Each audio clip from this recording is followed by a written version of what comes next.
Good evening, everyone, and welcome to the second to last episode of The Hole in the World, an actual play set in the world of the Invisible Sun RPG by Monte Cook Games.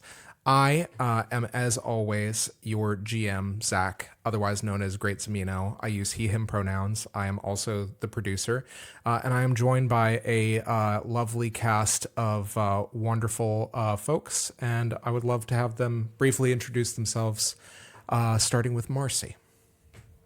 Hello, everyone. Believe it or not, second to last episode, and I'm still Marcy.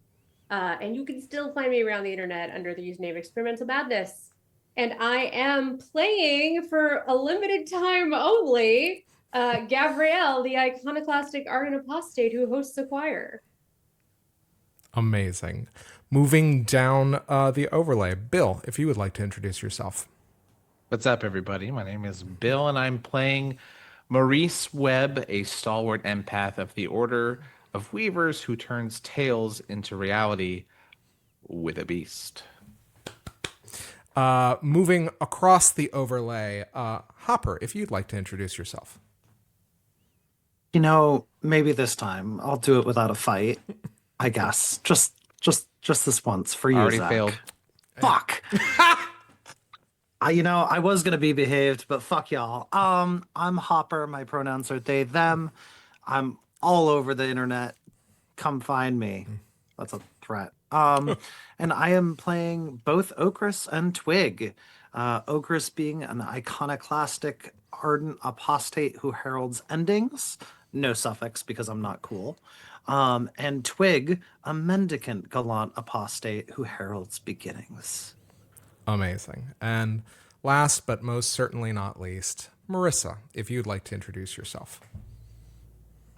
I think I'll take you up on that invitation. Hi, everybody. My name's Marissa. I use she, her pronouns. I'm an editor of books and games that goes by Critical Kitten, most places on the internet, with various punctuation, usually just all one connected word, though. And I am playing, as usual, Kiri von Hollingsworth, the first assistant librarian of the Order of the Vance, the sense restored to its entirety, Order of the Vance. She's an aromatic stoic who understands the words, guardian of Zaleska's grimoire, curator of King Nine's library, if it's called that anymore, who knows, maven of mirrors, mistress of monikers, and master of her own ship. Amazing. And on that note, I will go ahead and start the recap.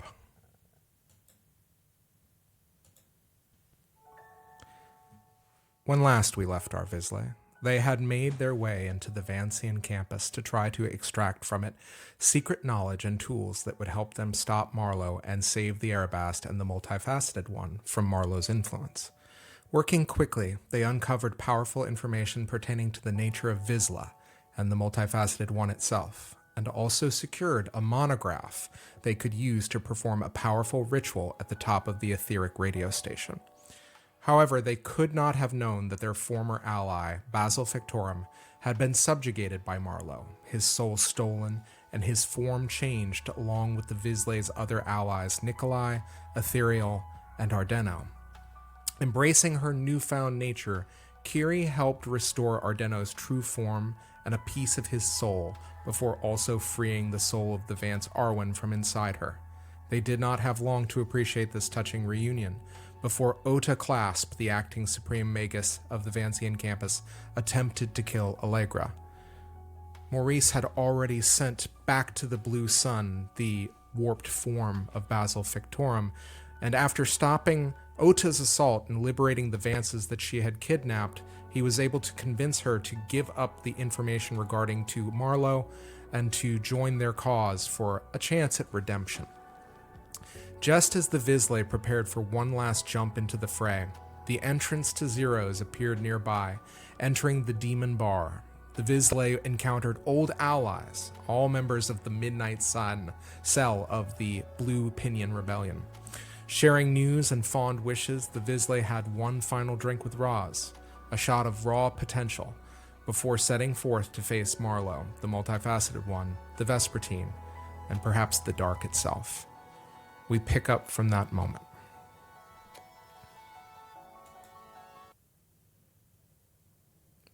So, all of you have been given a small modicum of time to prepare for what awaits you at the etheric radio station.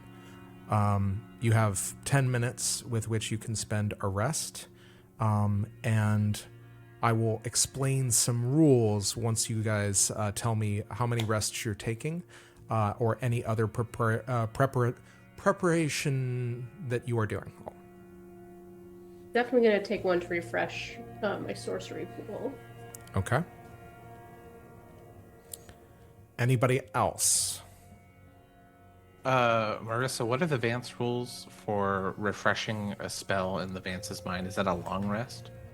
Yeah, I mean, you have to let go of the spells that have occupied that brain space. It effectively clears the...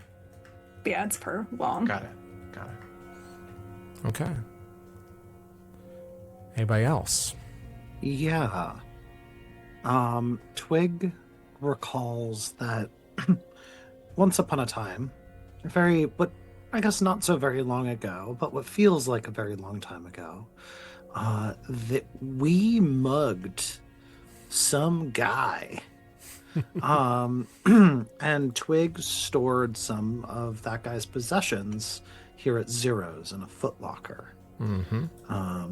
I believe Fortinbras was also stolen from this man, if I recall correctly. Yeah, the man you are referring to is Luster, who was also given a mercenary contract to try to find you by Jiren the Devoured. Yes, that guy. Fuck that guy. I still have his jacket just hanging out, and I'm like, what's the worst thing that happens? He comes and finds me? Oh no. I believe that. Yeah, I believe it grants you. Did I say +1 or +2 armor? You did say +2. Okay, so go ahead and take 2 armor. And as you place that on, you just hear Fortinbras say, "Ooh, this feels familiar." Incredible. Can I please once more, for old time's sake, before I spend my rest, may I spend my sorcery to awaken the jacket? Okay. You go ahead and you spend the sorcery. You awaken the jacket. Now it's up to me. What level of creature is that? I will pull up the Forte ability for you momentarily. The Forte ability is Invigorate Spirit. Level 5, +1 dice. I invest my essence into a non-sentient object or plant. It has a small amount of intelligence and a personality. It is a creature of a level 4 lower than the ability's level. This creature deals damage equal to its level when it attacks. The spell grants it some combination of mobility, senses, ability to eat or feed itself, and anything else it might require. But otherwise, the creature operates based on its shape and nature. At any time, the living object can revert to its original form if it so chooses. I have no control over the new creature, but it is probably somewhat well disposed towards me for giving it life, although some objects might resent that. And I'm going to drop all of my remaining sorcery into that to make this a, I believe it's starting at 6 and +1 dice. And Twig is basically always keeping green open, so as my paths to creation, that might only affect spells though. Yeah, so it's a level 6 creature. Okay. I am going to ask you, in point of fact, are you sure about this? I mean, look. Can I pull a Sooth card to see whether or not I should do this? No, this is your choice. You know you want to do it. Yeah, do I know it's... Twig gets a chance to rethink a decision? We've been able to do that the whole time? Yeah, nah. I think this is so as much as Twig might have so many flaws. I think there is a sense of respect and understanding for the nature of things, and kind of it's not pack bonding, but it's a desire to give agency. Okay. The tools you use have their own spirits, and we know that to be true. Why shouldn't they get to choose and self-determine? Okay. Just remember, you chose this. Yeah. Hello. Who do I have the pleasure of protecting today?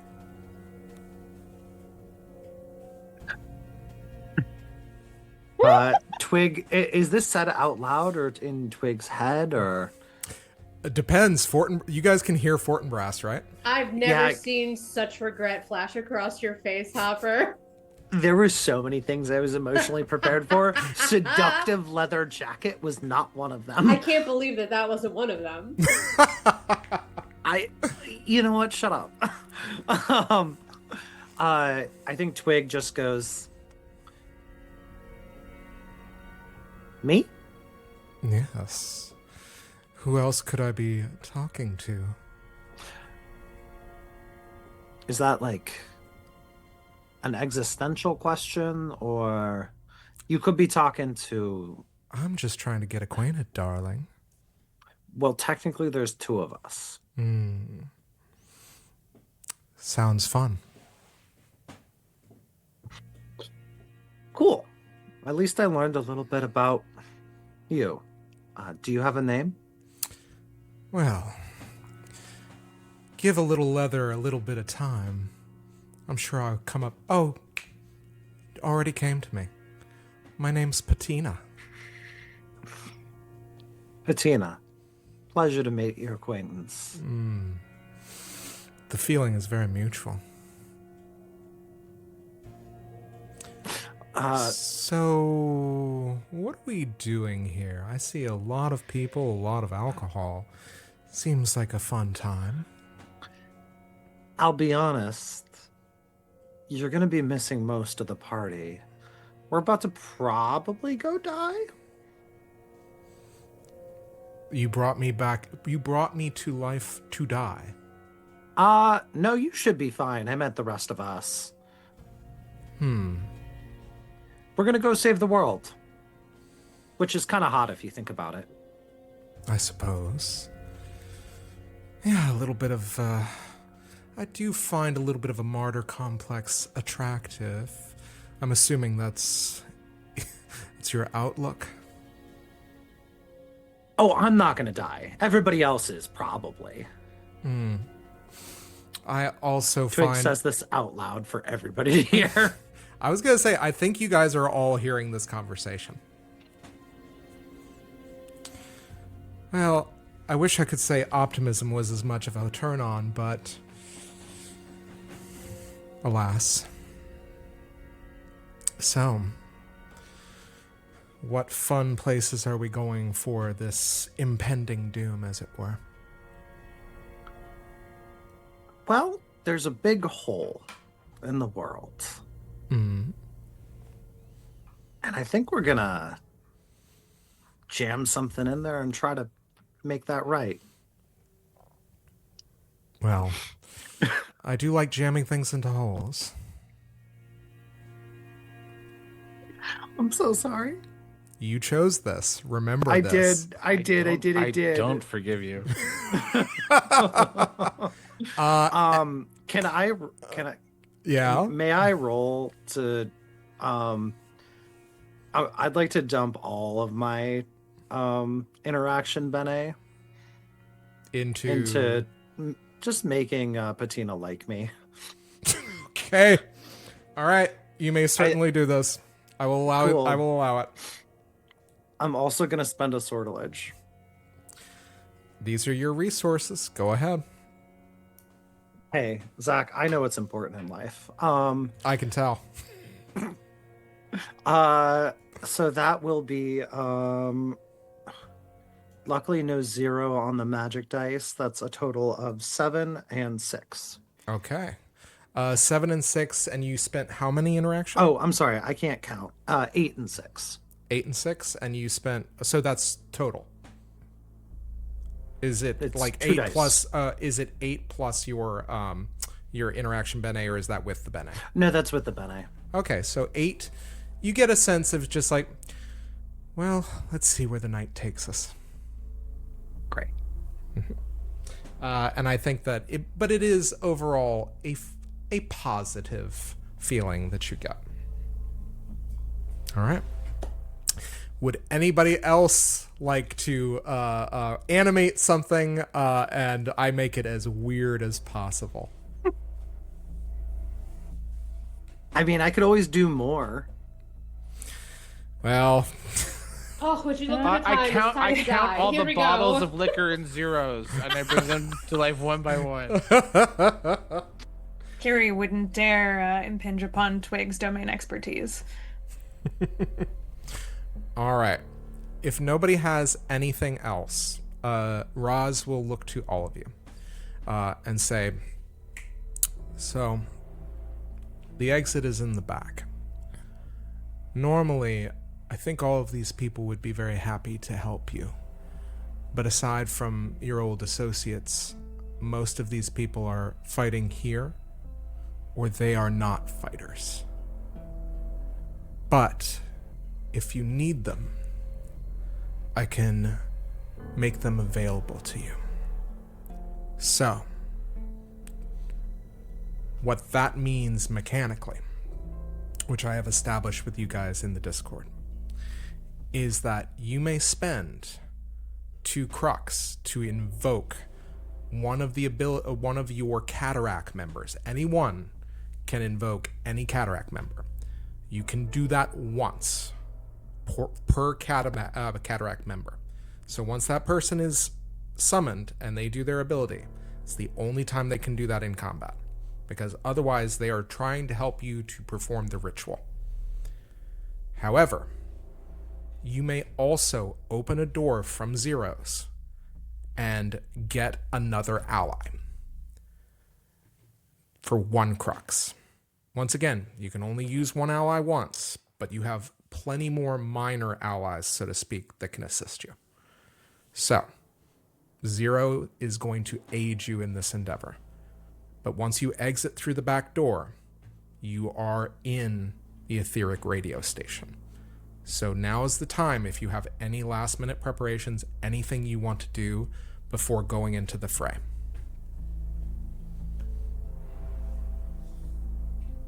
Okay. Who leads the way? I'll do that. Okay. I'm so fucking ready.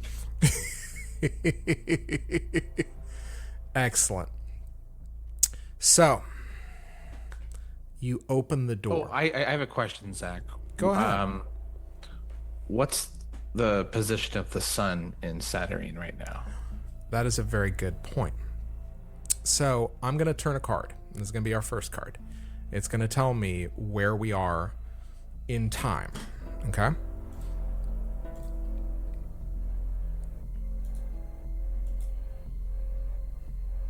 Okay.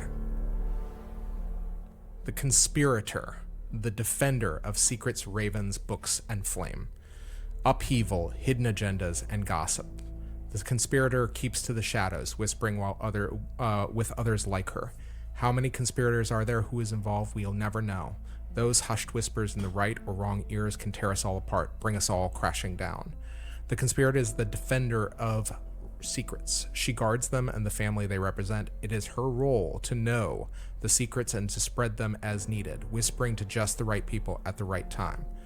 When this card is turned, only someone engaging in a conspiratorial action looks at it as a good thing. For them, it means secrets are kept safe. For everyone else, the card means conspirators work or speak against you, or at the very least, that puts some surprising upheaval may be coming. A big dramatic change occurs. A secretive group of NPCs is involved in the narrative. She speaks in words of power, but a different kind of power. This is a defender. I'm going to say it is 11. I will let you guys determine. Would you like it to be 11 p.m. or 11 a.m.?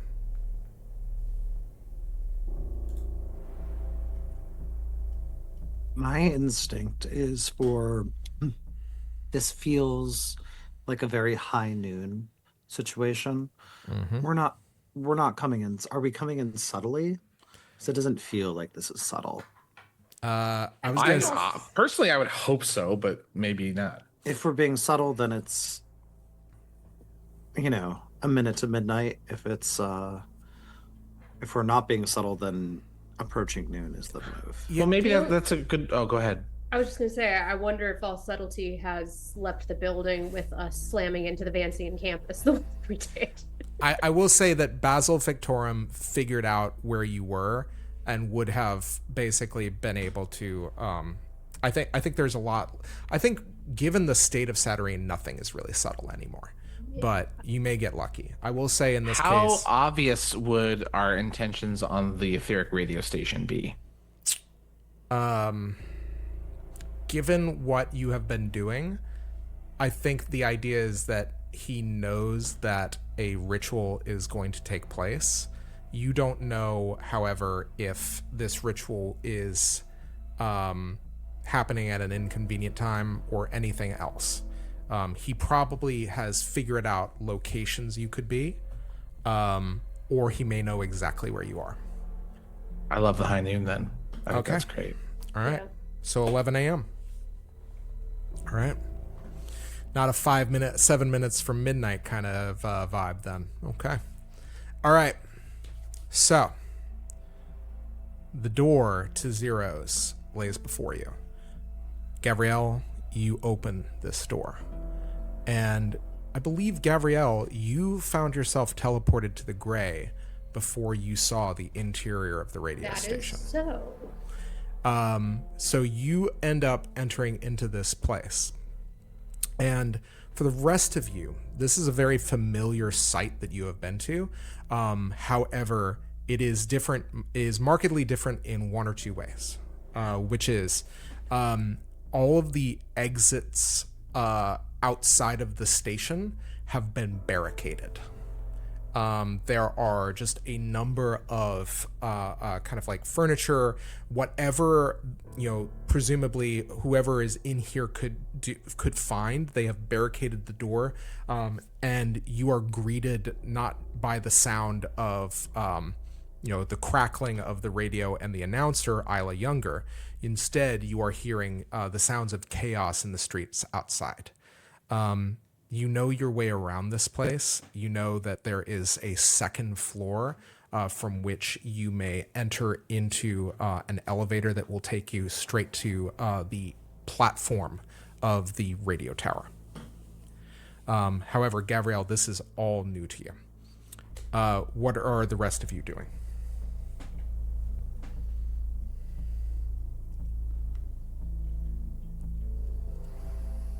I think Maurice was last through and almost went through before he realized Allegra wasn't paying attention, and he cajoles her through and is with her near the exit of this door. Okay. So Allegra and Mott are with both of you. And by the way, that reminds me, Twig is up. So, okay. So yeah, you guys, I think that Mott is just looking around very cautiously, kind of creeping forward, is sort of kind of in a stealthy stance, whereas Allegra is just head on a swivel, assessing everything. Sophanox, who is perched on her shoulder, dead quiet.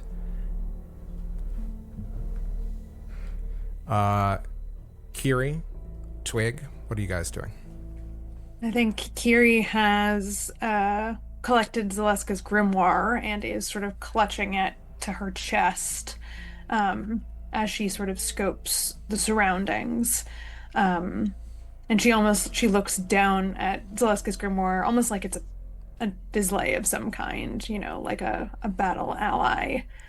Have you actually taken the time to look inside Zaleska's grimoire? I think that's what she's been spending some of this time doing, like flipping through pages less frenetically than she was in the Vancian campus library, where, she just thought there's only so much time and so much information. Here, I think it's the same act of looking for what might be useful, but also it's more of a conversation. I think that in that case, when you were looking through, there was one particular spell that it almost like had a center of gravity, as though your finger was pulled to it. There is an Omega spell in here, which you recognize is the source of the war report. Specifically, Zaleska's a documentative demi-plane. So I'm going to paste that into chat, and we'll see. Yeah, okay. All right. So you have that. There are other bits and notes in there. I think that Allegra has bookmarked several places where they can be used in tandem with the other grimoires in order to produce a profound ritual effect. But you have not had as much time to study them as Ota, Yadavastra, and Allegra have. I believe also two people accompanying you to actually perform the ritual are going to be Yadavastra and Ota. Do you trust Ota to do this with you, or would you prefer she stay at Zeros? Oda's not leaving Maurice, well, and particularly Legend's sight. Yeah, absolutely. Legend has loped forward and is sniffing the air and does not give out any kind of warning, growl, or yelp of any sort. And yeah, Kiri trusts Yadavastra fairly implicitly, so. Yeah. Their kind of assistive chair is floating in the air, kind of almost behind, I think, Gavriel and Mott, as they just kind of look around to try to continue to survey everything. I think they look to all of you and say, be careful. This seems too convenient. What are the rest? Is there anything else that you guys do on this floor before moving up to the elevator? Okay. So you hurdle a set of stairs. I think trying to quietly move as quickly as possible, taking them 2-3 at a time where possible. And you find yourself in the kind of studio area proper. And you see two familiar figures. One spectral and one real. You see Isla Younger, who appears to be clutching at some wound. Her face is as you may recall, is basically kind of a light bulb with the filament in the shape of a human face. And her chest has these speakers that appear to emit her voice box. As I think she just kind of pulls what looks like a broken bottle by the neck and points at you to look at you as though it's an oncoming threat. However, the other figure you see, this spectral figure, is flickering as if almost like a television signal tuned to a bad channel, and it's trying to reestablish itself. As you see it flickering, any of you may make me a perception roll.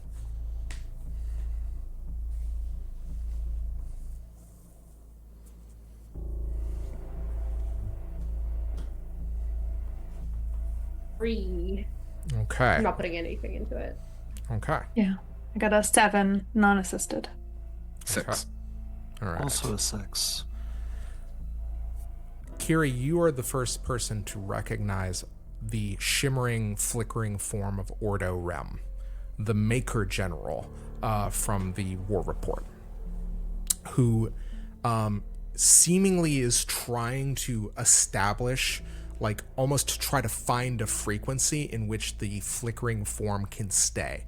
Isla looks at all of you and says, Hugh, what are you doing here? This is a crazy day. Their voice is, I think kind of cracking with the static of the radio voice box. I think Maurice strides forward and says, well, we're just saving the world. Are you okay?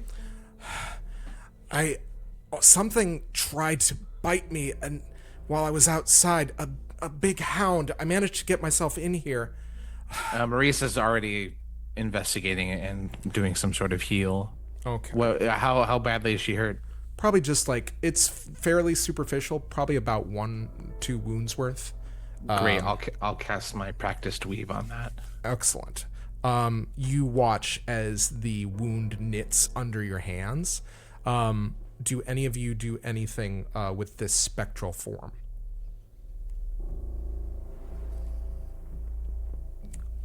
I think Twig is going to kind of step forward and just almost stalks around Orda, just trying to get a sense of what's happening here.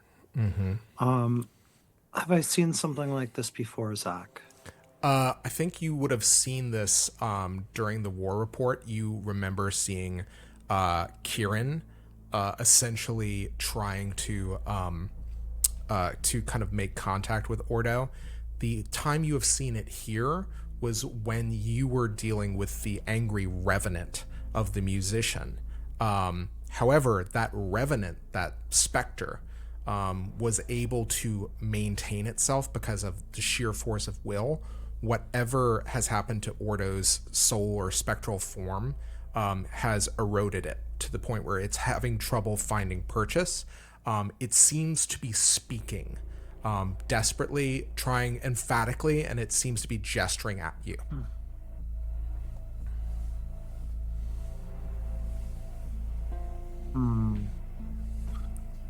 Do I get the sense that you could that this person could speak through the noosphere? I believe so.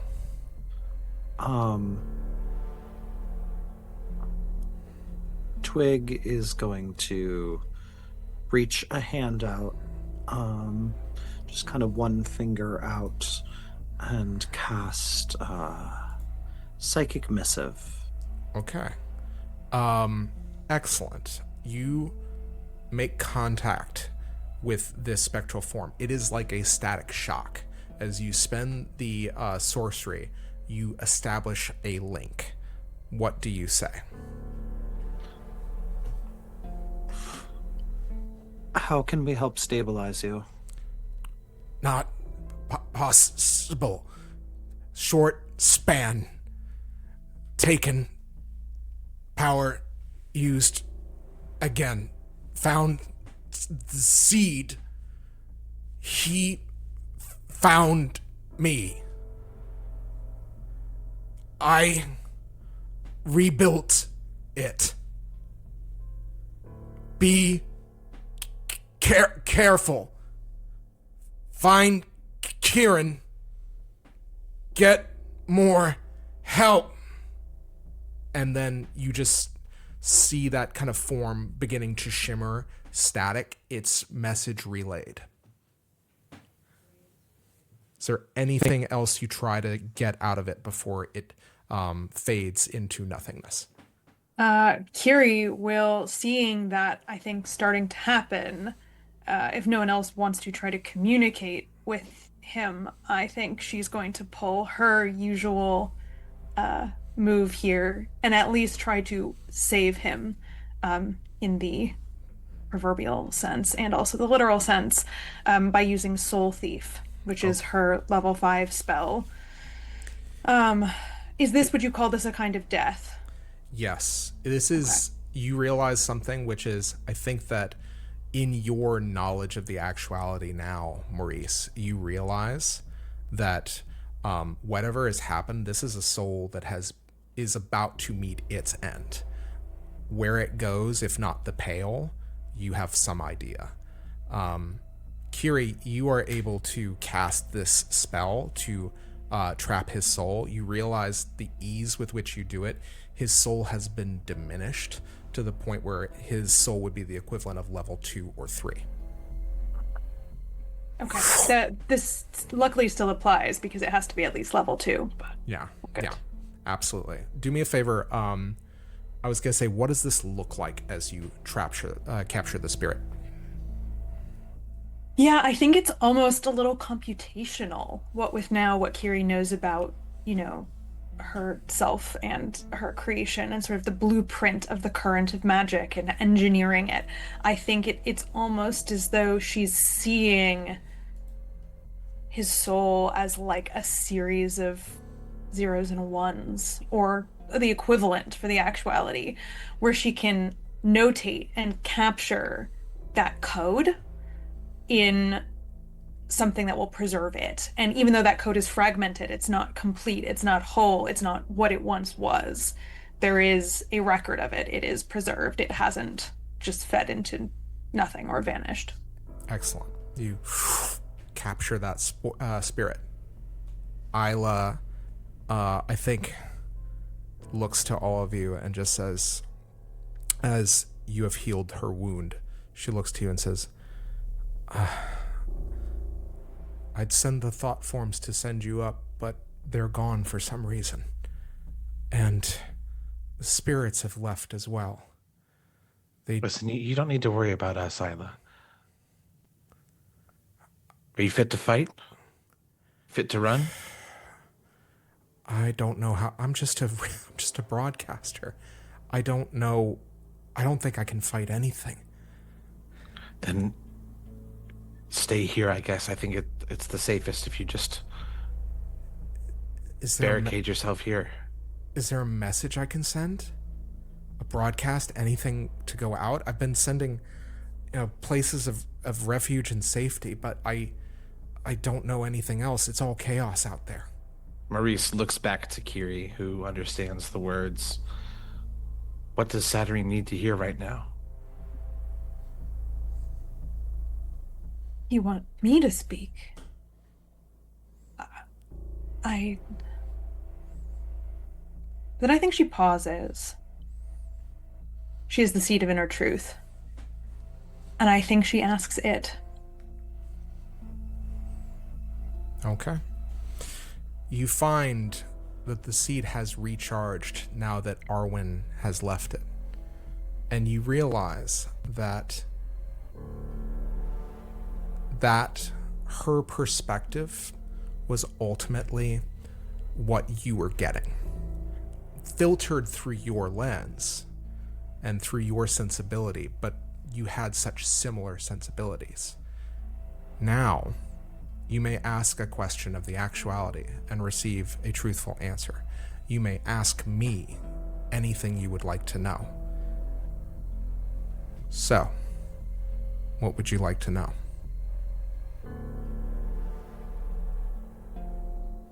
What words will do the most good for the people of Satyrine? When you say good, do you mean to help their spirits, to protect their bodies, or to do some other form of good? Be very specific. We love a word. We love specificity of words.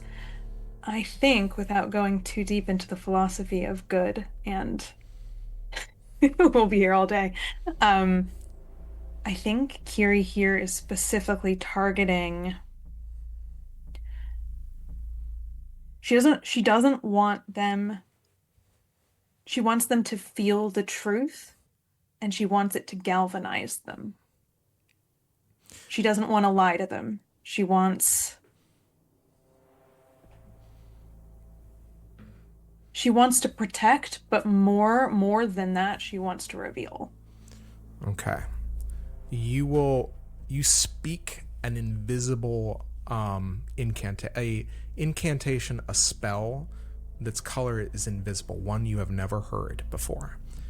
Anybody who repeats it to themselves will have a small shield, a personal shield that will shield them with the force of the truth. As the truth, if you are able to bring back the God of truth in this encounter, in this final confrontation, that shield will be unstoppable. But for now, it offers them a modicum of protection in the face of what they're in the face of this overwhelming chaos. And I think, if I may, the truth perhaps that actually activates the shield is not an easy truth. It's a truth that they may die, that this may end, and that no one is safe. Okay. I have a pitch for one of the words that they say. Yeah. There is a hole in the world.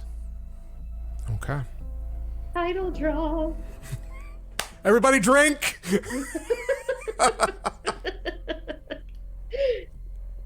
Okay. You do this. And all of you, I'm assuming, file into the cargo elevator. Yeah. Okay. You ascend. And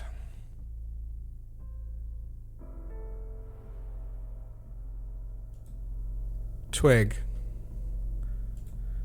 what does it feel like as you begin ascending once more into this place where you finally felt in yourself and the acceptance of the actuality that you were not in fact hallucinating or pretend or in some sort of fugue state, accepting that this place was true and real?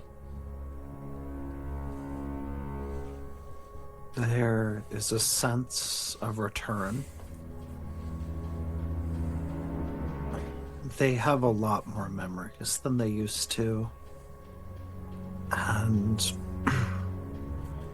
they have a greater sense of the scope of their being and how long they've lived. And but there's something special about being back here. When they started to wake up again. And before Okris had awoken. Okay.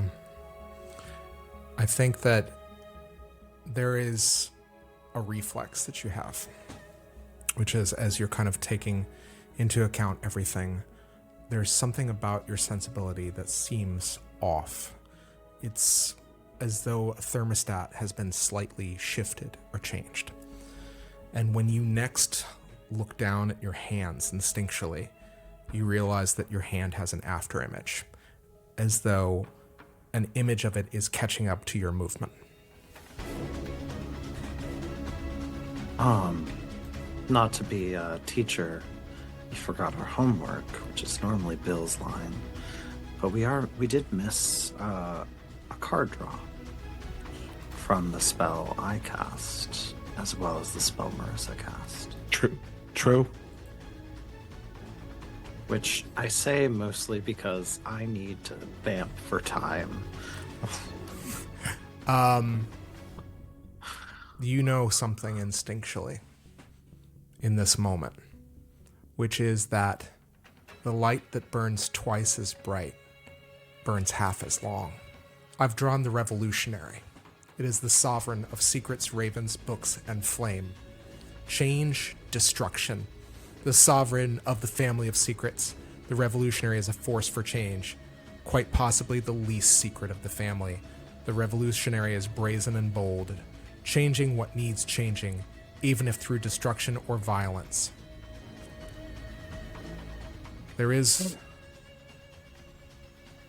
He changed everything and looked damn good doing it.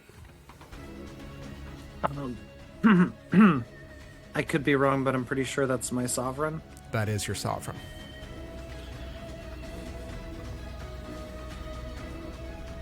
I think if anybody was paying a lot of attention in this moment, you would just hear two voices overlapping, whispering under their breath, "Shit." Excellent. The elevator's doors open. And you exit out onto the platform the radio tower spiraling above you. And the whole of the city is laid bare for all of you. Gabrielle, this is your first time seeing the city from this height, this vantage point. What strikes her?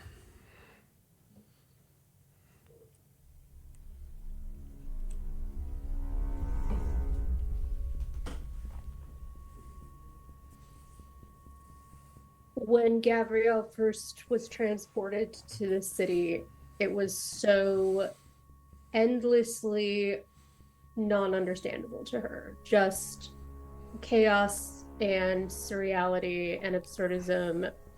And now, from this height, it has finally struck her how terribly ordinary, like all cities engulfed in a conflict, it is how vulnerable it actually is.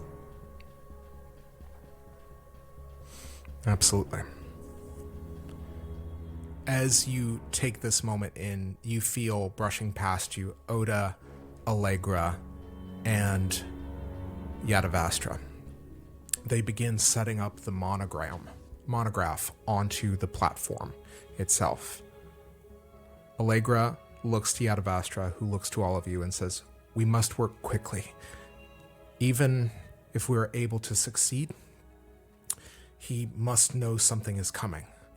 And they begin working to transcribe and to basically speak and utter the long-form ritual that has been collapsed for the sake of into kind of an abbreviated version for the sake of this power. And I think they look to you, and Allegra, she looks at all of you and says, "When we need it, we will call for each of the seeds. If you have any abilities that you wish to use tied to them, be sure to use them when you can, because your ability to use them may be impaired when we invoke them." And they begin working. Mott, Gabrielle looks at you and says, "Well, side by side, as it was always meant to be. Are you ready?" I think that's quite literally I was born ready. Good girl. And he begins summoning some dark form of power from inside of himself. However, I need to change the music.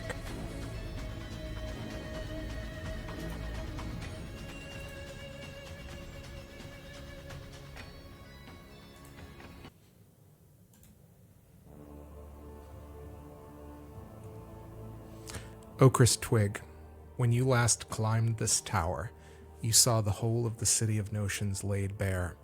Its impossible geometries and architecture, its unique and uncanny denizens, and the quiet beauty of the light of an indigo sun passing through wispy clouds.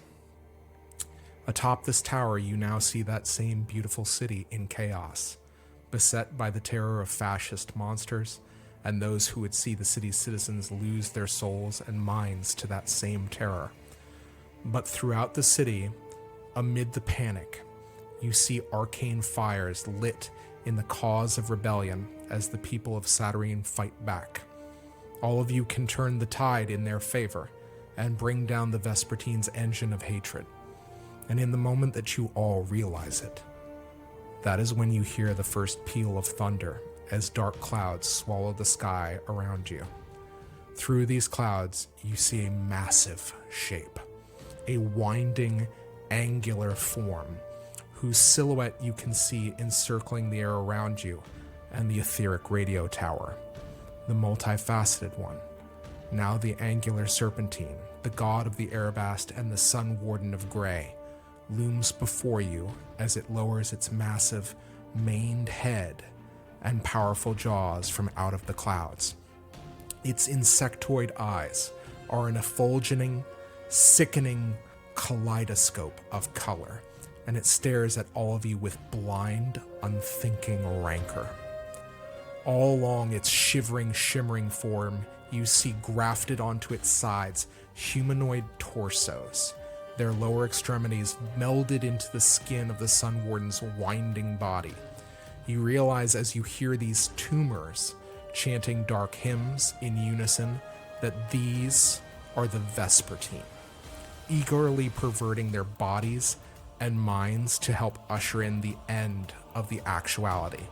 And astride the head of this creature, you see a man, Marlowe Anvers, once a luminary of the Vancian Order and a paragon among the Vislae of Satyrine. He is now a mockery of his kind. Where the hands of the Spider Prince touched his skin, you see gossamer spiderwebs barely covering void. His eyes sink back into his pallid skin, and you know now that he no longer sleeps, let alone dreams. He is the doom of the Actuality, and he is here to have his day.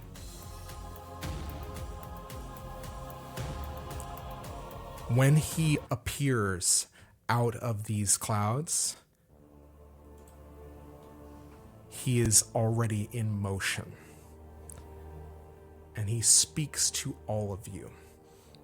Into your minds, you hear, you really have to understand what I am doing is for the best of all of us, because we cannot win. And he acts first. And underneath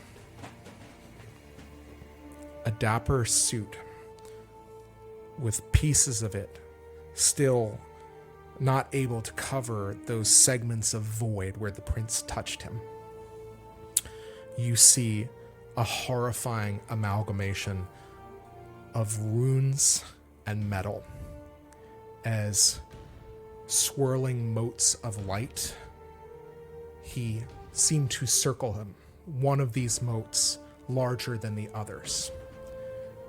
Kiri, with your knowledge, you know that those small motes of light are souls. And you know that the larger mote of light, all of you recognize another seed of truth. He reaches, plucks one of these motes, puts it into this arcane mechanism. A violent, shimmering soul, which Kiri, you recognize is the soul of an apostate.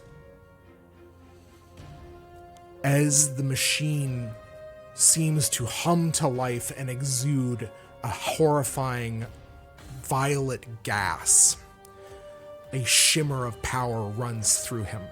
This is his first action. You are next. Who is the first to act? I think Maurice was already moving to do this action before he realizes the source of the clouds. And he's going to use his forte ability, Call Weather from Story. Okay. And I'm calling the weather from a perfect day in the Shire. Okay. And I think Maurice has enough wherewithal to realize that maybe this is going to take a little extra juice to counteract its source here. Okay.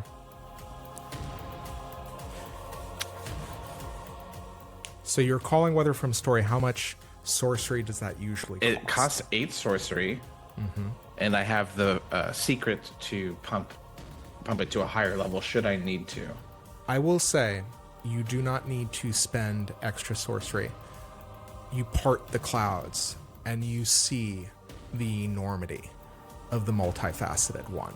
Its many angles circling around you. It is, if the closest approximation in gray, in shadow, would be Jormungandr, the world serpent. It seems to stretch for miles around you and yet be so uncomfortably close.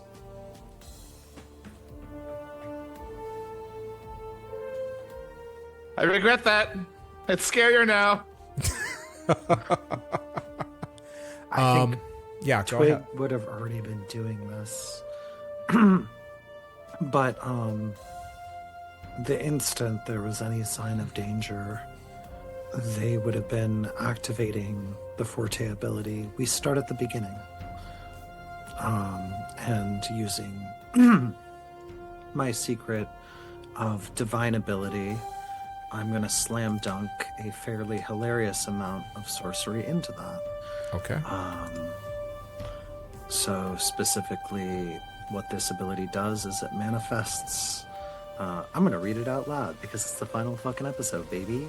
I know that while ends are inevitable, the strength of the beginning is often overlooked. As an action, I manifest magical armor that empowers me and my allies around me. Relevant. I gain +1 armor, and allies within near range of me heal 1 damage per round. For every 2 sorcery I spend to increase the level of this ability, the armor, damage healed, and range of a depletion increase by 1. I am going to put 8 into this. Okay. So how much is everybody getting total? I'm up to 6 armor, and everybody else is healing 4 damage every single round this is active. Okay. So remember that if you get injured, you are being healed almost immediately. Do we also get armor, or is that just for... That is just for me, Okay, unfortunately. okay. And that's injuries, not wounds that heals, right? That is damage. Yeah, so injuries, Okay. not Injuries, wounds. yeah. Yeah. So 2 things happen when you do this. First off, the ululations of the Vespertine along the sides of the angular serpentine grow to a crescendo. And whatever they are doing, you realize is gaining power. So, I'm going to roll a d4 to see how far along in this process they were when you guys started. I rolled a 1. They are going to tick up a counter. They are trying to get to a number you don't know. They are now at 2.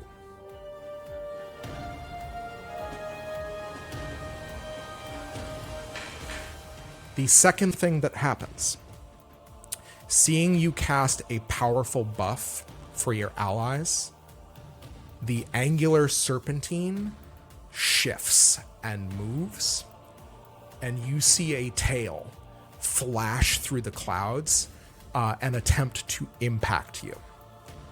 In order to dodge, you are going to need to hit a 17 3 times. I don't think I can physically do that.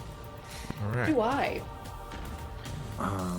Even if I put the sortilege in there, I don't have the...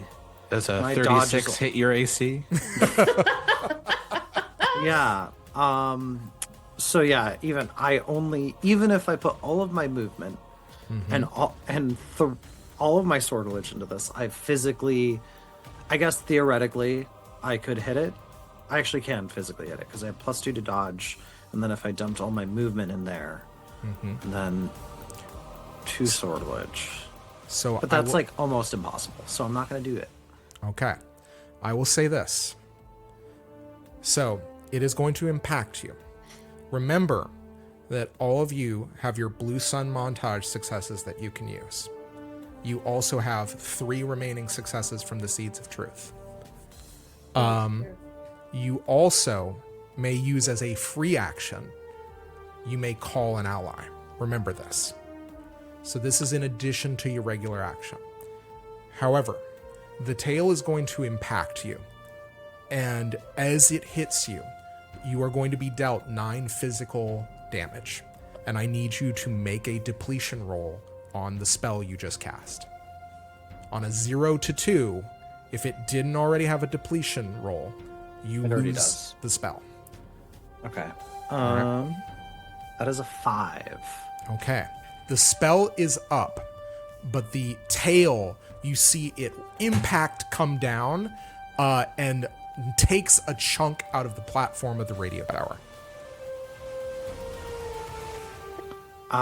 And I have 6 armor, so I take 3 damage, which is an entire wound. Yes. Correct? You may reduce the number of wounds you take by 1 for each physicality, or consequently, or alternatively, 3 points of damage for every point of physicality. And that was 9 all day. 9 all day. Thank you. You said it's 1 point of physicality to reduce 1 point of damage? To take 1 wound, to reduce 1 wound. Oh, yeah, I'll do that. Okay. I'm down to 13. All right. Good to know. Who's next?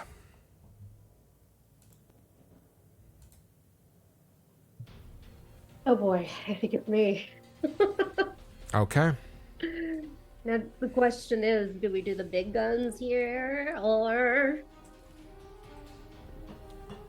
Nah, save it for later.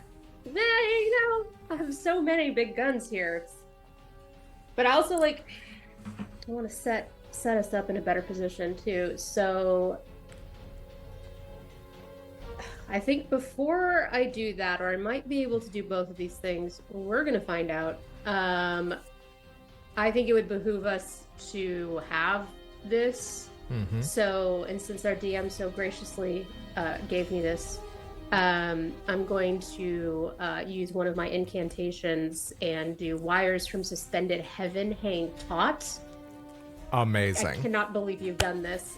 So it's level 5, and it's you and up to 4 other people can fly through the air at the same speed that you can run. And I just have to check every hour. Amazing. So congratulations, everyone. We can fly now. So if this building goes down, we're gonna be fine. Okay. So, all of you feel the ground leave your feet as all of you begin to levitate in place. I actually think, because I don't think I ever took off my Erebus form when I cast Eye of Amanus to prove a point to, to Oda, Yeah. about who I was. So I'm gonna say that I straight up have wings. I am really getting back to what I actually am made of. As you fly and your form kind of moves aloft, that halo inside your chest spins faster and faster and faster, as though it's like overclocking your body. At which point, Marlowe is going to take his second action. Marlowe, seeing you fly, let me review here. Before I do anything with Marlowe, do you want to summon any of your allies? Oh, can I do that on my turn? Yeah, as a free In action. addition to, oh, it's a free action. Yeah. God, I have so much extra crux. So yes. Okay. Yes, I will. I cast Mom, Dad, can you come pick me up from school? I don't like it here. Yeah. Who are you specifically asking for? Are you asking for Does my parental unit not one thing? I'll spend 2 crux to have it be both of them. Okay. Well, I will say this. In this case, the door opens, and the door opens on the platform of the radio tower itself, and almost climbing up a set of stairs that have appeared. You see Majuin and Shaya Kazan, one of the leaders of the Erebast and the general of the Goetics within the army of Satyrine. That's right, kids. I'm a Nepo baby. So, in so doing, their timing, Shaya sees what is going on, sees you aloft, sees your wings. Your father almost seems to plead and to pray, just quietly looking and taking all of this on. However, Shia is going to see the monograph, and she is going to move and join the Vances at poring over the documents and the rituals. And together, they are going to tick up your own ritual by 2. Worth it. Okay. This is a competing count up. So whoever gets the ritual off first, you're going to see some magic happen. Okay. That is your free action. Marlowe is going to move next. Blue crosses his eyes as he surveys all of the people arrayed against you. He is going to read all of your minds. Marlowe, Fallen Vance, Shepherd of Minds, reaches out to all of you, and through the seed through which all of you are now connected, you hear him speak a bitter truth. No matter what you do, no matter how hard you fight, it is inevitable that we will fall to darkness. And I am trying to save everybody that I can by making them creatures that can survive in that darkness. You are getting more of them killed. He has spoken a bitter truth. All of you must make a level 13 resist roll. You will need 3 successes. That I can do. I'm gonna try. And we know this is true because it's via the seed? Yes. Wow. Okay, 13. All right. So I technically could make this. What's the stat that we would use, the Bene pool we would use to boost it? I believe you would use Intellect Bene in order to resist. I could be wrong, but I know it's not just me that has an item from the Wren. This is from the Silver Artisan, who made you guys resistance kind of items and amulets in preparation for facing off against Marlowe. Yeah, So I have a resistance stat. Yeah. Just make sure you remember to add that into your roll. So here's the thing. You have, I believe with that item, you have +2 to your resistance. You may sacrifice that item in order to get a automatic success and to end an effect. Keep that in mind. Question, is there any spell going on here from Marlowe's part in terms of reading our minds, or is that a forte ability of his? That's a 4-day ability. He is a mind shepherd. So that doesn't actually count as casting a spell. No, this is just a thing that he can do. Gotcha.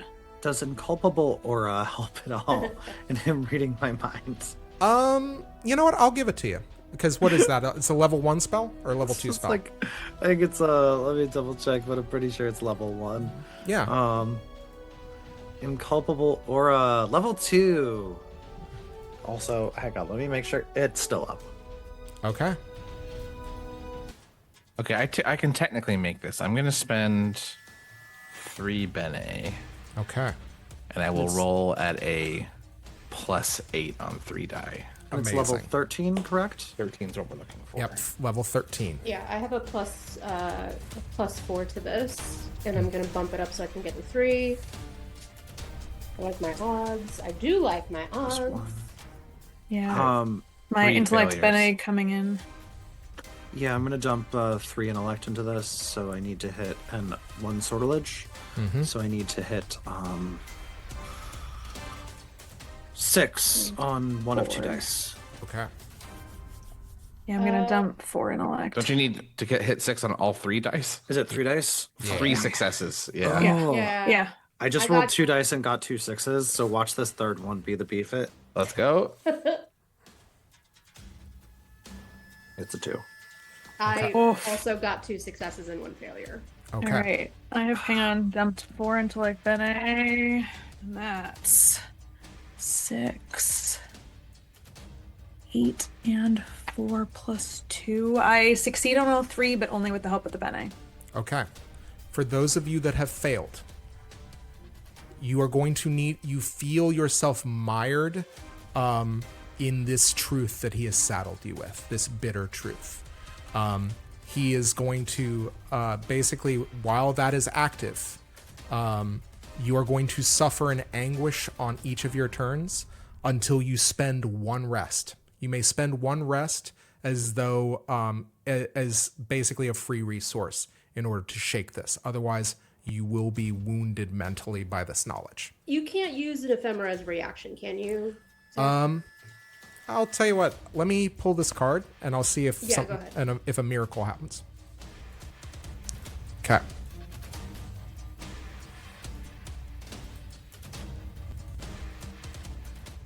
Oh, that reminds me. Anybody actually? I think Twig, you actually succeed because you have a defender up, Oh. or you had your sovereign up rather. Yeah. Oh yeah, so it's +2. What color sun is it? I also have an It's on the item- green sun right now, I think. Oh, I'm so stacked. Okay. Yeah. I forgot to mention that Twig is wearing cool sunglasses. Don't worry about it. Wait. I was gonna have to wear these all episode, but my eye doctor cleared me to be in a contact for 3 hours. Okay. Nice. Amazing. Wait, hang on. I can see us kind of reflected back in them, which is kind of great. I don't have my migraine sunglasses out. Are y'all? All right. Lol. So here's Lol. Get with the Because program, I can't Marcy. see shit. Yeah, hey, That's why I was wearing those big old blackout glasses last time. fucking try doing an entire season, 4 seasons of a game wearing sunglasses in the dark. so 5 seasons. 5 seasons. Marcy. Yeah. What is your family? What is your card family? Notions, cats, clocks. And wind. Forbidden game. It accentuates blue. It weakens red. Oh, let's fucking do this thing. Yeah. Notions, cats, clocks, and wind. I will say that you may spend that ephemera item as a reaction. Yeah, fuck your anguish. I've been holding on to this random ephemera item for like a year now in real time. Please forgive me, I will mispronounce this. This is the name I've only ever read, never said out loud. I think it's Nepenthe.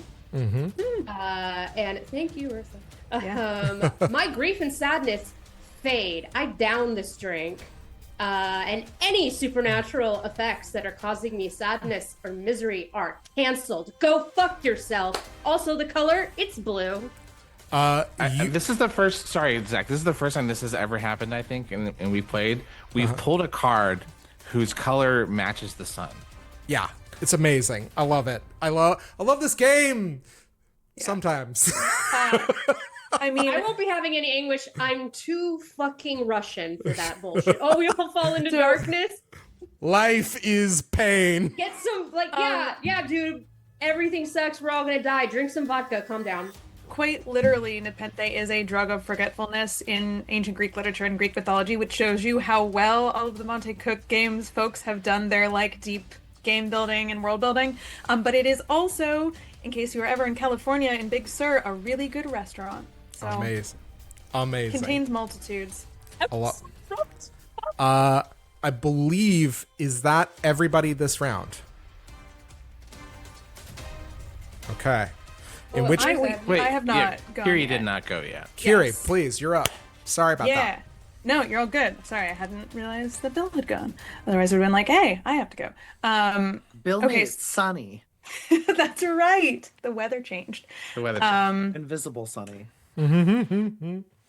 So Kiri is going to do two things here.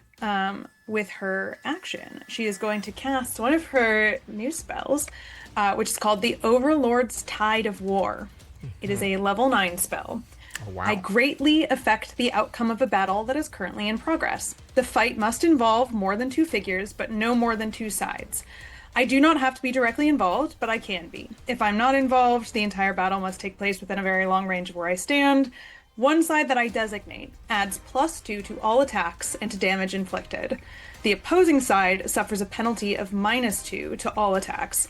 Further, at one point in the battle, I can designate one target, and for 1 round, all damage they would suffer is negated. They are effectively immune to damage for that round. So that's in my pocket for if anything really terrible happens. Depletion ends automatically at the end of the battle. Okay. Color's red. All right. Amazing. Got to bring out the big guns, folks. Okay. So this, in order, I will say this, for your sake, you are, like, this affects all of you, like, naturally. You're fine. You can use that ability. However, in order to hamper Marlowe, you are going to need to roll for it. He has, I believe this would be a resistance effect, essentially. In effect, so it's a penalty of -2 to all attacks, but I don't think that necessarily means all actions on his part. Okay, so here's the thing. That level is 9. How many dice does it add? It's 2, I believe. Okay, so you need 3 successes at 15 to affect him. He has an additional bonus to resistance. So that means at a level 9, it's 10 because you're advanced and you have efficiency with spells. So you are going to need to hit a 5 3 times. 3 times. Okay? All right. I'm going to pump Bene into this. What Bene would you like? Sorcery? Yeah, this Sortilege? is sorcery for sure. Okay, cool. Yeah, I figured it was sorcery. If you want to roll right. 4 dice instead of 3, you can use sortilege. Oh, that's a good point. Whatever you so choose. Do I want to? I think I will.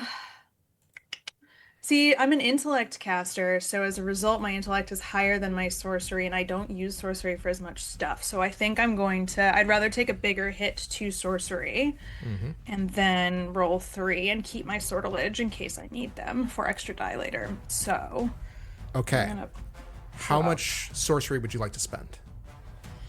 I'll drop half. I've got 8, so I can drop 4. Okay. You need to hit 1 3 times. Okay, I can do that. That is a 4, a 6, and an 8. Awesome. Really neat. Standard even number array. You see this magic take effect. And he narrows his eyes Vance to Vance, and he prepares his next action. And in point of fact, he is going to, as the final action of the round, is going to attack you with Marlowe's Malicious Lash. You are going to suffer 1 anguish and 1 wound unless you can dodge this. You need to hit 13 3 times.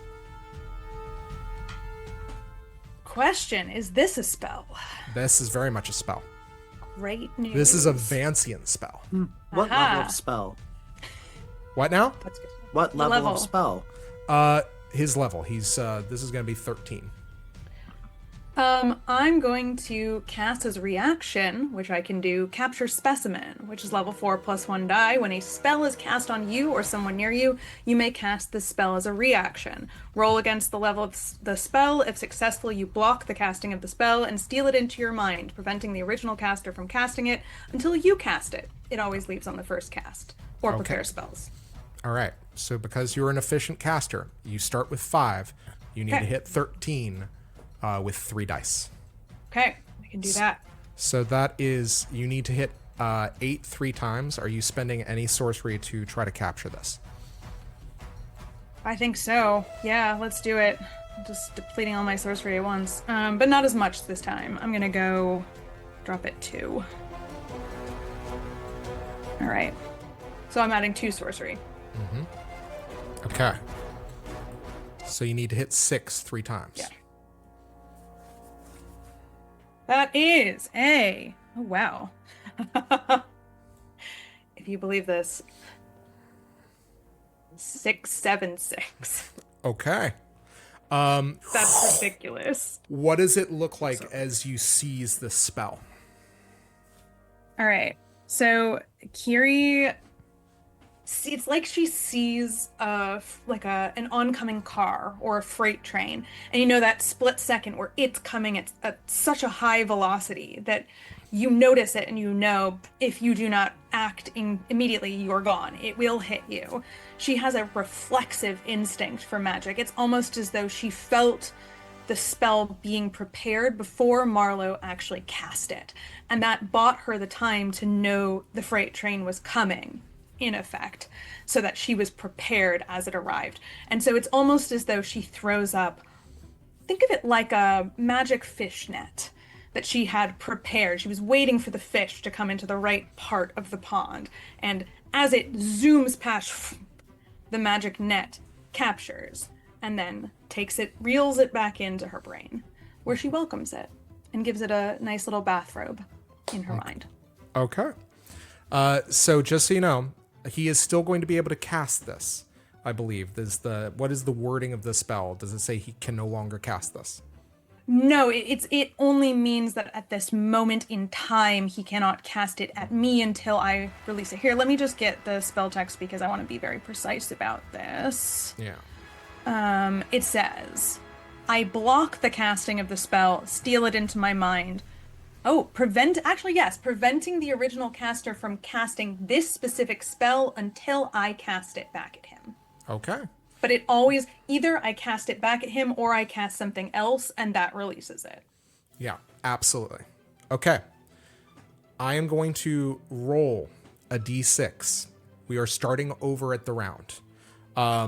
Mott is acting interference. He is bracing himself to attempt to assist one of you in the event that something horrifying happens. I'm going to roll a d6 as that whatever is at the center of his chest, that mechanism, whirs up again. I rolled a 6, which means I re-roll. 3. You see him grab another soul out of the air. This one, you can feel the weave of magic coming off of it as he has grabbed a weaver's soul. And he is going to slam it once again into his chest. Gah! Reinvigorates. And you see that mote of light, that seed of truth that had dimmed, flare once again. Who's next? Are we going in order of how we previously acted? Or I am going to allow you guys to... You may choose who goes. When he's grabbing a soul, is that a spell, an ability, or... He is literally just plucking them out of the air. It seems to be associated with whatever he's got built into his chest. Gotcha. How close is the many-faceted one to the radio tower? It is about the size of a skyscraper all around, but the perimeter is still, I would say, far to very far of its basically its size. However, as you think of this, you realize that it seems to be coiling around itself like a serpent, and it could be about to pull closer. Cool. Okay. What do you want to do? I think Twig is going to do, or I think you see kind of almost like a harsh ripple run through Twig as the nerves of their body kind of contract suddenly. There's like kind of a nasty crunching noise, and you see their posture change. And Okris is going to cast a spell, a fairly simple spell, at one of the Vespertine tumor-like protuberances on the side of the many-faceted one. Excellent. Sometimes the simplest solution to a tumor is a hammer. Okay. And great. I think Sun Tzu said that. Yeah, sure. That's absolutely a part of the art of war. Yeah, for sure.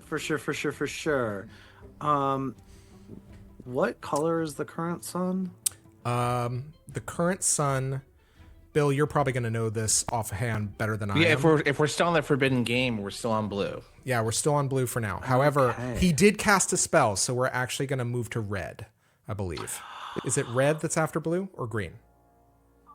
It is indigo. That's Ooh. after blue. Oh boy. Oh, that's good for y'all. Cause I just drew the monarch. Notions, cats, clocks, and wind, the sovereign of the Notions family. Ruler, authority, sovereign. The monarch stands above all and passes judgment. Their commands must be obeyed because there is no other choice. The monarch isn't the ruler of the world, they are the world. They represent reality itself. They claim authority over you because you are a small part of them. You can no more refuse than your little finger can refuse to move as directed by your mind. You're a gear that turns in a vast machine, and the monarch is the machine. The monarch, as their name would suggest, is the sovereign of the Notions family. They guard and direct through thought and idea. My words shall dictate your actions, regardless of the choices you make. All right. So That's Okris, also my sovereign. hell yeah. That's Okris' sovereign. Excellent. That's Okris' sovereign. And mine. Yeah, yeah. Okay. Okris is just going to cast raw, like a raw damaging spell here. I think Okay. we're gonna cast barrage at one of these, we're gonna do. You still have an anguish? No, I Okay. actually succeeded on that. Good for you. Don't forget Because- you get +2 to this because of Overlord's Tide of War. Sick. We love that. Oh yeah, remind me what that did, Kiri? Overlord's Tide of War is +2 to all of our attacks and to all damage inflicted. Amazing. So it's that kind of buff for us, and then it's -2 to all of Marlowe's attacks, but not all of Marlowe's actions. So good. Excellent. Would you say, like, is there any one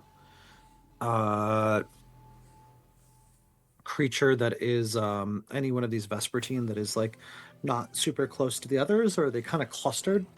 They're all kind of clustered. They're just basically like, think of them almost as like growths on the side of this thing in kind of like clustered, like almost like acne or something like that.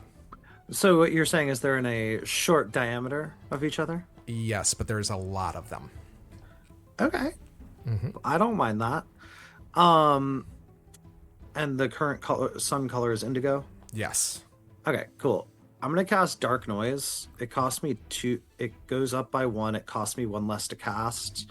And I get a fuck ton of dice. Okay. It affects all targets within a very long. All targets in a. I poison the ears of all within an area of short diameter that is within very long range. Does that sound like this qualifies? Yeah, absolutely. Cool. Those in the area suffer 3 points of damage each round and begin to lose all coordination. For PCs, their movement pool gains 1 scourge. For NPCs, all movement actions are hindered by 1.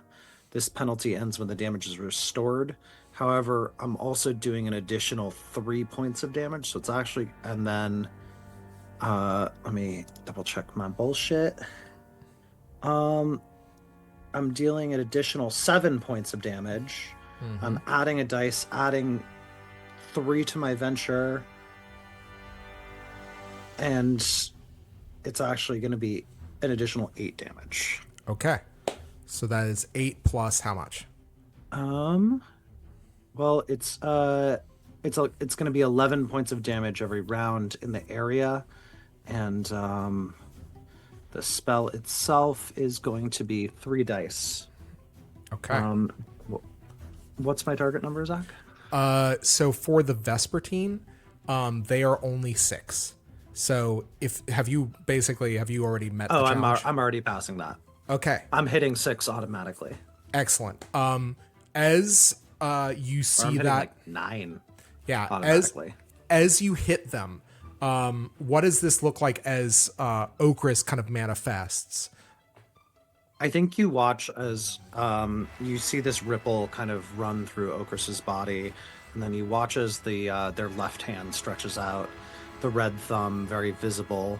The right hand stretches out, the red thumb very visible as this in the like kind of directly where they're pointing, this resonant, horrific, warbling ripple kind of visibly intrudes on the air itself, and you watch, and like this is sound.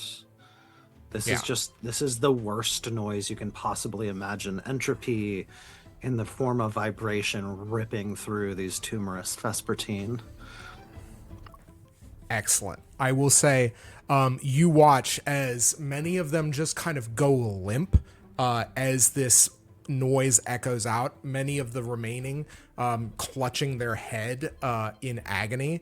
And you see the coils of the angular serpentine, the multifaceted one, draw as if like reflexively, as if trying to get away from the noise.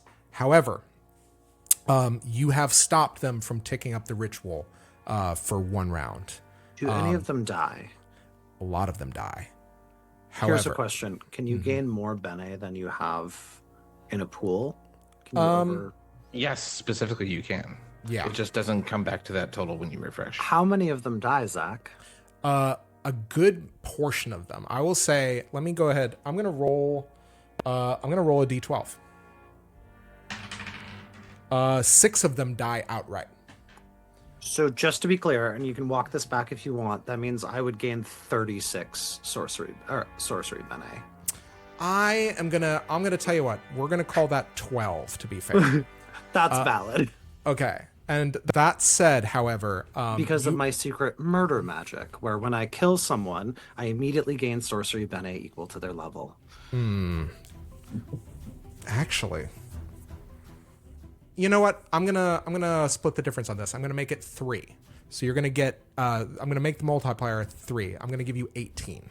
But you realize as you take this in, that this is more power than I think you were expecting to get. And it's creating a nasty feedback as more of that kind of manifestation of Okris is beginning. It's almost like you saw the hand pull out. Now you can see the whole arm and shoulder pulling separately out of the form. So this is, again, the candle that burns twice as bright burns half as long. So I just spent, also gang, for your for the people who care about math, I just spent 3 sorcery to gain 18. okay. And I killed a bunch of Vespertine in the process. All right. So, this is going to stop them from ticking up the ritual counter.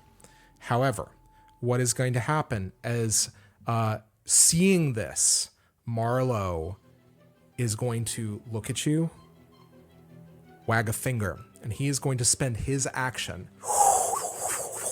He does something in the air, as if to wind something back in an Ouroboros somatic figure. And you realize, Kiri and Maurice, you see a weave manifest outside of the body of the angular serpentine. You recognize it, Kiri. This is the infinity aggregate. As you see some of those forms that have gone limp begin to once again kind of rouse as if from a fugue. He has, however, spent his action doing that. So, that said, who's next? With quickness, Maurice uses his practiced weave, swiftness, and courage. Okay. He now, his movement is increased by 1 step as long as he's moving towards danger. And he whips directly towards Marlowe. Okay. How close can he get to Marlowe in this moment? You are flying. You can. I am flying. You can get on top. And Legend is staying with Oda and the people doing the ritual, so his +1s go towards that. Excellent. Okay. Oh yeah, and I heal 3 injuries at the top of the round. Amazing. Excellent. What do you do as you fly up? Well, it depends on how close I get. He's very much like hands by his side, like just shooting straight up, the sortier in his right hand, gripped tightly around the leather handle. Okay. All right. I will say that you can get close to him. I believe that like he has to be at least long distance from you in order to not very far or very long, but he has to be long distance to at least affect you with his magic. If you can travel long distance, you I can get to can, him. let's see. I can move. So my action was doing this spell. I can move a close distance as part of another action, but I'm moved up a step. So I've been able to move 10 to 50 feet Okay. according to the rules. All right. I will say that you are now a close distance. I will say like a medium or a close distance away. You're not in melee, but Right. I will say this: you are easily in spell range if you want to do something. Great. What I want to do is get a good idea of these moats. Okay. I want to take them myself or prevent Marlowe from using them on my next turn. And I Okay. want to know how to do that. All right. Give me. This is going to be esoteric magical knowledge. So roll with intellect, and you may Great. spend Bene as however you like.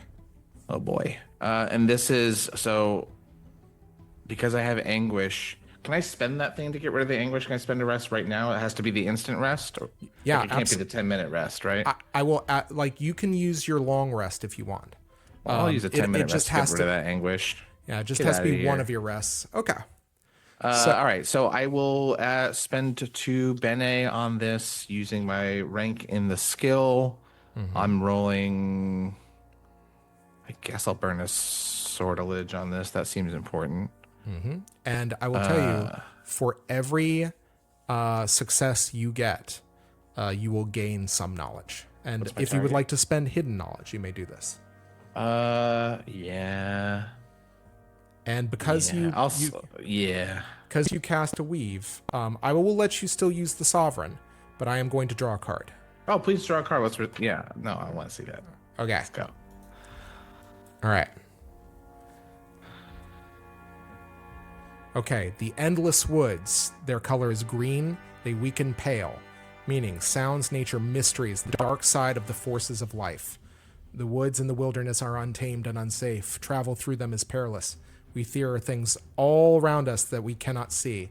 Trees and undergrowth conceal dangers and perhaps wonders. The endless woods is the location card of the Mysteries family, and rightfully so, for it is the very home to the unknown and perhaps the unknowable.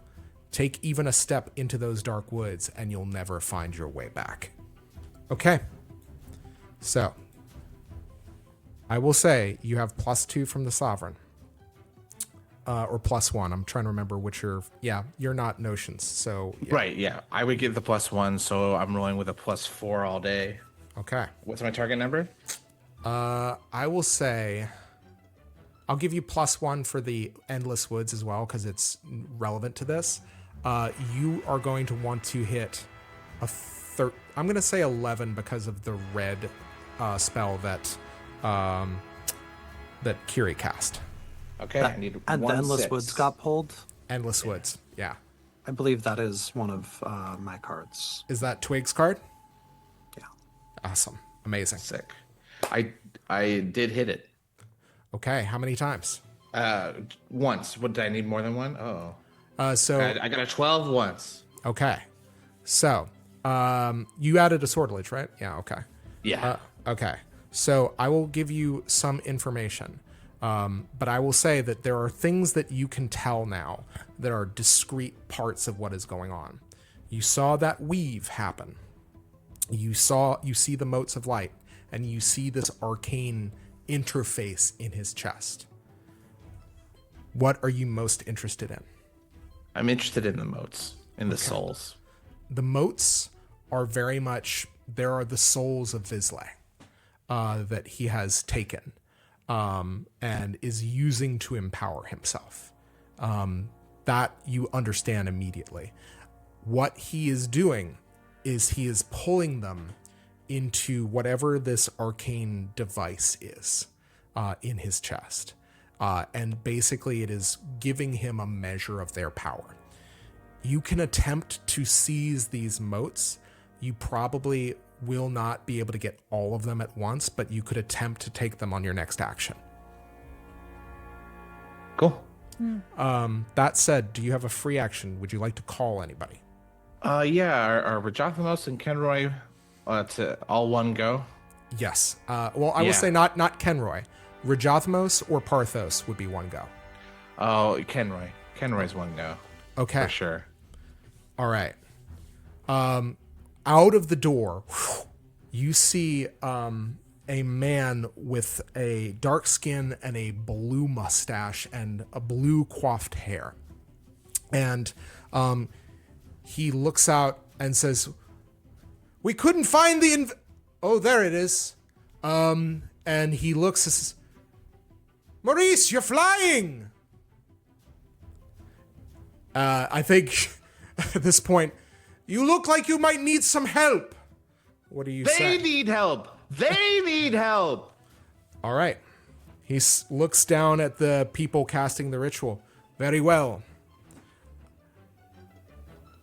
He, Kenroy, who is a Vislae who is adored by the sea.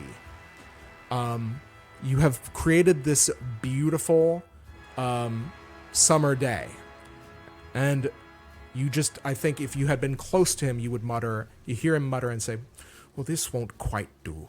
And instead, what he is going to do is he is going to pull rain in a localized area around where they are sitting. However, when the rain hits the platform, it is almost this kind of restorative, galvanizing magic that evaporates and begins to charge the ritual. When they are up, the ritual will go up 2 instead of 1. Okay. That's your action.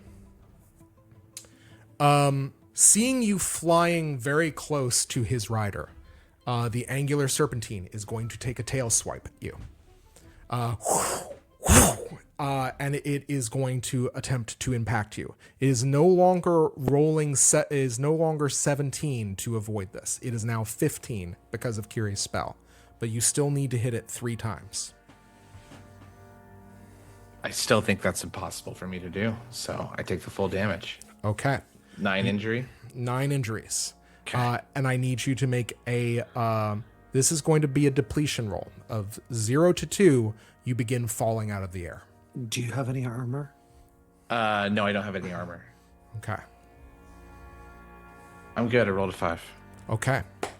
You stay up, even as this thing whacks you to one side, trying to get you away from Marlowe. Who's up next? Okay. Yeah, that'll be me. Oh, you go. Yeah, okay. Oh no, you want to go first? Go ahead. I mean, what Kiri's got is fact-finding. So she's going to take advantage of the fact that this ritual has been stalled around to figure out more about this arcane device in Marlowe's chest and how to either corrupt or throw a proverbial wrench in it. So she's going to use her spell, which will, by the way, release Marlowe's spell. At Perception, level 5, I tap into the noosphere and gain true understanding of one topic. Okay. And I'd like to juice this with a hidden knowledge. Okay. And the hidden knowledge in question is that Kiri knows that Marlowe was interested in her specifically, and that Marlowe seemed to sense that she was what she was before she knew herself. And she wants to know, or the hidden knowledge is about what Marlowe wanted her for, or wanted to do with her, and how that may or may not relate to this device. Okay. So go ahead and make a roll. Okay. I will give you, because you have seen something, like there is a bit of additional knowledge here that you may have access to. I'm going to give you +2 to this roll. Okay. You are going to try to hit an 11 twice. Okay? All right. I think that's achievable. Here, let's juice this too. So I think you need 3 twice. Yes. Yeah. Okay. Okay. I think we can do that. Here, let me just drop my hidden knowledge count first. All right. I will also use a sortilege here to have a 3rd die. Okay. And that is 6 and 3. Okay. So this is important because they're very discreet, or they're two discrete things. Do you want to know why he was interested in you, or do you want to know about the device? I want to know about the device, but the hidden knowledge that I'm using is that he was interested in me. Kiri doesn't know why he was interested in her. She just knows that he was. And so that's the flavor of what she may or may not have to do with this device. However, it's the device she's most interested in. Okay, so I will say, as it pertains to you, he thinks that you might be useful for whatever it is that these Vespertine are doing. However, when you look at the device, you recognize it for what it is, and you put two and two together with Ordo Rem's desperate final appearance, almost as though his soul is whispering to you from where you've managed to get it. This is a Pain Engine Mark II. Essentially, when he was using the Pain Engine, when he was trying to build it, he was trying to use the natural abilities of Vislae in order to open doors across the whole of the Actuality, or to use their abilities as weapons to further strengthen his army. However, whatever has happened in this time that has elapsed between then and now, he has managed to find Ordo. He has managed to not only rebuild the engine, but he has managed to miniaturize it and make it a part of himself. So, however, as you do this, you hear Sophanox and the sound of ravens cawing, as if almost, I think, in a panic, as you see once again that powerful mote, that seed of bitter truth glow. And it is here we're going to take a 10-minute break.